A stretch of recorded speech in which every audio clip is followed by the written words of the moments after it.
அஸ்ஸலாமு அலைக்கும். வணக்கம் ஸ்டூடெண்ட்ஸ். 2025ஆம் ஆண்டு ஏ-லெவல் கெமிஸ்ட்ரி டிபார்ட்மெண்ட் எக்ஸாம் முடிவடைந்திருக்கிற நிலையில் நான் உங்களை சந்திக்கிறேன். இப்போ உங்களுக்கு பேலன்ஸ் ஆகிட்டது கெமிஸ்ட்ரி பார்ட் 2 எக்ஸாம் மட்டும் தான். கட்டாயம் இந்த நேரத்தை வந்து உங்களோட பார்ட் 2 எக்ஸாமுக்காக ஒதுக்குங்க.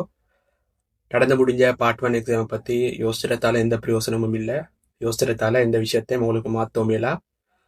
அதே மாதிரி ஸ்கீம்கள் கிடைச்சான்னு சொன்னாலும் திருத்தி பார்க்க வேணாம். நான் திரும்ப திரும்ப சொல்கிற விஷயம்தான். எம்சிக்யூ ஸ்கீம்ஸை வந்து என்கிட்ட கேட்கவும் வேணாம். நான் உங்களுக்கு சென்ட் பண்ண மாட்டேன். கட்டாயமோட பார்ட் 2 எக்ஸாமுக்கு ஃபுல் ஃபோக்கஸ் பண்ணி படிங்கோ. படிக்கிறதுக்கு ஸ்டார்ட் பண்ணுவோம். இன்னும் காலமிக்கும் உங்களுக்கு. நாளன்னைக்கு தான் உங்களுக்கு பார்ட் 2 எக்ஸாம் நடக்க போகுது. வெள்ளிக்கிழமை தான் பார்ட் 2 எக்ஸாம் நடக்க போகுது.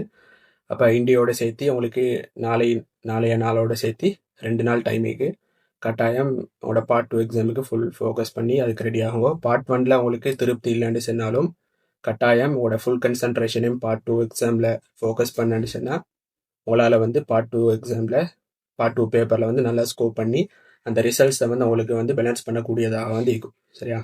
பார்ட் 1ல் கொஞ்சம் அப்செட் ஆகினாலும் பரவாயில்ல. பார்ட் 2ஆல் வந்து அதை பேலன்ஸ் பண்ணி கொள்ளலாம். சரியா? ஒரு 35 வாங்கால வந்தேன்னு சொன்னாலும் பார்ட் 2ஆல் வந்து அதை பிடிச்சி கொள்ளலாம்.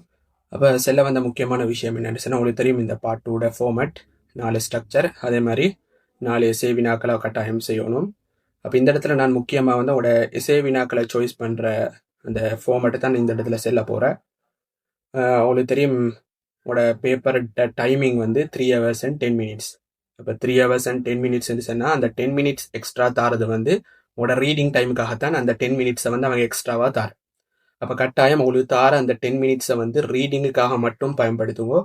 அந்த நேரத்திலையும் பெரிய ஆக்கள் மாதிரி உங்களோட கேள்விகளை செய்ய போவானே. உங்களுக்கு தரப்படுற அந்த 10 நிமிஷத்துலையும் கேள்விகளை தெளிவாக வாசித்து உங்களுடைய இசை கேள்விகளில் நீங்கள் என்னென்ன வினாக்களை செய்ய போகிறன்றதை தெரிவு செய்கிறதுக்காக வந்து அந்த 10 நிமிஷத்தையும் நீங்கள் பூரணமாக ஒதுக்கினு சொன்னால் உங்களுக்கு அந்த பார்ட் 2 பேப்பரை வந்து சக்ஸஸ்ஃபுல்லாக வந்து செய்யக்கூடியதாக வந்து இருக்கும். அப்போ நான் இவ்விடத்தில் உங்களுக்கு சின்ன சஜஷனோடு தரணும். என்னென்னு சொன்னால் உங்களோட பார்ட் 2ல எஸ்ஏ பகுதிகளை நீங்கள் தேர்வு செய்யக்கூடிய கட்டாயம் இந்த எஸ்ஏல வந்து 2 பகுதியில் தானே 2 பகுதி வந்து பார்ட் பி பார்ட் சின்னு 2 பகுதிகள் அப்போ அந்த பார்ட் பியை பொறுத்த மட்டும் 5வது கேள்வி 6வது கேள்வி 7வது கேள்வின்னு சொல்லி 3 கேள்விகள் வந்து வரும். அப்போ அந்த 3 கேள்விகளையும் நீங்கள் தெரிவு செய்யக்கூடிய 7 மட்டும் இந்த 7வது கேள்வி இன்க்ளூட் ஆகிற மாதிரி உங்களோட எஸ்ஏ வினாக்களை வந்து தெரிவு செய்யுங்க. காரணம் என்னன்னு இந்த 7வது எஸ்ஏன்றது வந்து மிகவும் இலகுவாக ஸ்கோர் பண்ணக்கூடிய பகுதி. எலக்ட்ரோ கெமிஸ்ட்ரி அதாவது மாதிரி மீன் பகுப்பு அது சம்பந்தமான விஷயங்கள் வரக்கூடிய பகுதி தான் இந்த 7வது எஸ்ஏ. அதே நேரம் டீகோவை சம்பந்தமான விஷயங்களும் உங்களோட 7வது எஸ்ஏல தான் வரப்போகிறேன்.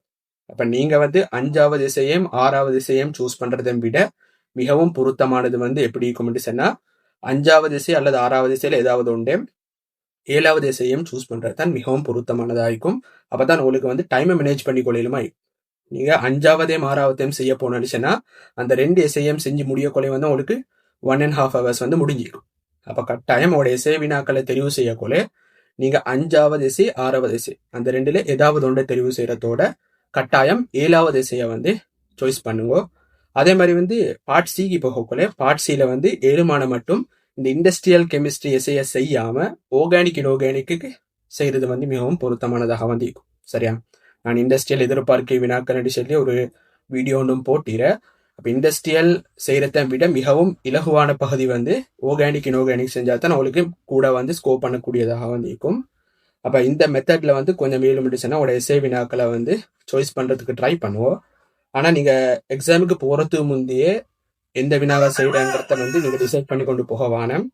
எக்ஸாமுக்கு போயிட்டு உங்களுக்கு அந்த ரீடிங் டைம் தர தானே அந்த ரீடிங் டைமில் உட்காந்து கொஞ்சம் யோசிச்சு பாருங்க.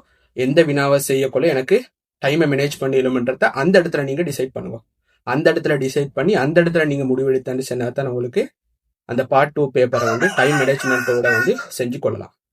அப்போ கட்டாயம் உங்களுக்கு தெரியும் இந்த கெமிஸ்ட்ரி பாடத்தை பொறுத்த மட்டும் எம்சிக்யூவை விட பார்ட் 2ல தான் இந்த டைம் போகிற குழப்பம் வந்து வர. அப்போ கட்டாயம் டைமை மேனேஜ் பண்ணி கொள்ள பாருங்க. ஸ்ட்ரக்சர் வினாக்கள்ல ஏதாவது ஒரு பகுதி உங்களுக்கு தெரியாண்டு சொன்னால் அந்த இடத்துல நீங்கள் நின்று யோசிச்சு கொண்டிருக்க வேணாம். உங்களுக்கு தெரிஞ்ச பகுதிகளை செய்யுங்க. தெரியாத பகுதிகளை விட்டுட்டு கடைசிக்கு டைமிங் இருந்துச்சுன்னா செய்யுங்க. சரியா?